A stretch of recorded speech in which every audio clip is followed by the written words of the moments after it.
मेघा पाटकर नहीं लड़ेगी चुनाव, एमएसपी कानून लागू करे सरकार। शराबबंदी को लेकर सरकार के खिलाफ बिगुल। बड़वानी जिले के ठिकरी में नर्मदा बचाओ आंदोलन की प्रमुख मेघा पाटकर चर्चाओं में रही थी। वहीं पाटकर ने सोमवार शाम ठिकरी में सरकार के खिलाफ एमएसपी कानून के लिए बिगुल फूंका। मैत्री पाटकर ने कहा कि सरकार के द्वारा किसान की फसलों का एमएसपी के अनुसार दाम मिले। वही शराबबंदी को लेकर बताया कि कुछ दिनों पहले अजड़ में शराब पिए एक व्यक्ति के द्वारा दुर्घटना हो गई थी, जिससे कई लोगों की मृत्यु हो गई। सरकार की इनकम को बढ़ाने के लिए घर घर शराब बेची जा सकती है। वहीं पाटकर से चुनाव लड़ने की बात कही तो पाटकर ने कहा, हम चुनावी राजनीति में नहीं उतरेंगे, गरीब मजदूरों के लिए हमेशा लड़ते रहेंगे। ठीकरी से जिला ब्यूरो चीफ शुभम जायसवाल की खास खबर। तो इसको निकालो ना,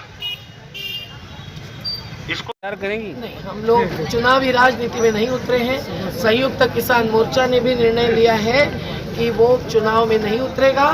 तो पंजाब के थोड़े संगठन चुनाव में उतरे हैं, उनको रोका नहीं है, पर वो संयुक्त किसान मोर्चा के नाम पर चुनाव नहीं लड़ सकते हैं। चुनाव के कार्यकाल में वो बाहर रहेंगे संयुक्त किसान मोर्चा से। शहीद किसान 715 हुए हैं।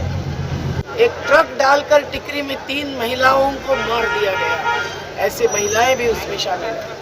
और इन शहीदों को लखमपुरी खीरी के तो 45 लाख रुपए दिए गए। बाकी शहीदों को 5 लाख और 1 नौकरी देने का वायदा था, उससे भी उन्होंने विश्वासघात किया है। श्रद्धांजलि तो प्रधानमंत्री ने एक शब्द में कभी नहीं दी, लेकिन अब जो लिखित में 9 दिसंबर के पत्र में उन्होंने मंजूर किया, वो भी अगर नहीं करते हैं तो ये शहीदों की अवमानना है। और शहीदों ने ही इस देश को आज़ादी दी है, तो किसानों को भी आज़ादी और न्याय दिलाएंगे। शहीद किसानों की प्रेरणा से हमारे संगठन के साथी लड़ेंगे, जीतेंगे। बिल्कुल मध्य प्रदेश बना रही है मध्य प्रदेश को, और ये दुखद नहीं गुस्साजनक बात है कि वो कहते हैं कि हमारे इनकम के लिए, आय के लिए, सरकार की तिजोरी भरने के लिए ये जरूरी है कि शराब के धंधे को आगे बढ़ाए। वो कह रहे हैं कि घर घर शराब बेची जा सकती है, महिला शराब बेच सकती है। अरे क्या आपको पता नहीं कि संविधान के अनुच्छेद 47 पढ़िए सब लोगों ने निकाल कर, उसमें लिखा है कि शराबबंदी सरकार का कर्तव्य है, जिम्मेदारी है। और सकस आहार खिलाना, क्या सरकार आहार खिला सकती है?